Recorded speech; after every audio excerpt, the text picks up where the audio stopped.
So I'm going backwards. I made this pottery. I'm not sure if I like how it turned out. I put on a couple coats, so I'm taking this video to see how this is going to turn out. But this sponge was the light color sponge. I had a dark color sponge that I used to, let me go grab it. The dark color sponge is what I'm going to use to probably blot out a little of the whiteness. I want some white. I want to give it some character. So I'm going to show you. It's still drying, but the dark colors seem to come out pretty good too.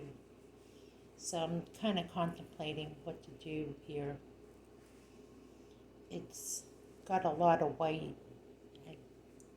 just because the plaster is showing through, but it is still drying, so I'm not making a big deal out of it. But in order to make this, you can kind of do a couple things.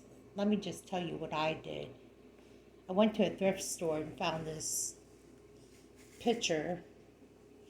It was red when I bought it, and I could have left it alone, but I really wanted to do something with it. So I thought, what could I do? Should I, make this into pottery and give it a brown look? And as you can see, the brown is a really good touch.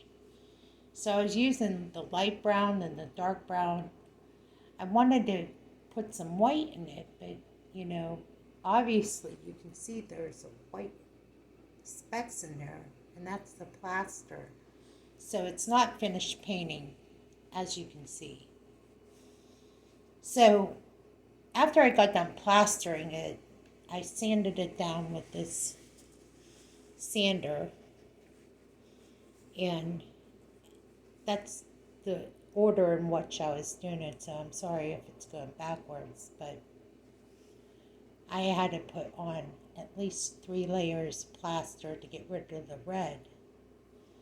So it's time consuming. I was going to coffee stain it, but once I figured out that you have to let the coffee stain, the coffee grounds have to dry overnight, I couldn't do it.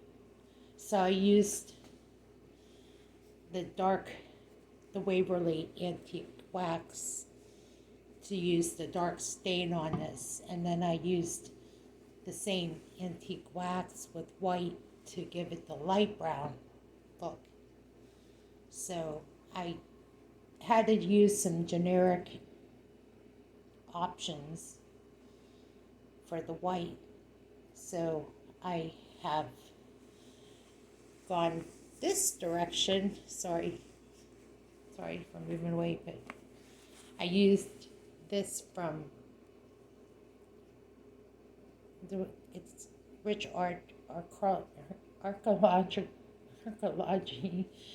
from Dollar Tree, which was very beneficial when I first started the project.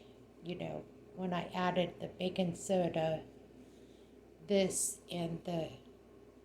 baking soda, and of course the spackling from Dollar Tree really helps give it that thick look, like it's a pottery. So starting out, now that you see the finished project, it's not finished. Let me be honest. This is a project that takes a little work. But once it's fully painted, I had to wait till it dried to put another coat of paint. But it'll be fine once I sponge paint the rest of it. But I just wanted to tell you that I discovered coffee grinds as an option. So I said the Starbucks. I was going to use the Starbucks as an option, and then I said, "No, I'm not waiting overnight for this." So just use the antique wax from Waverly. We'll see how it turns out.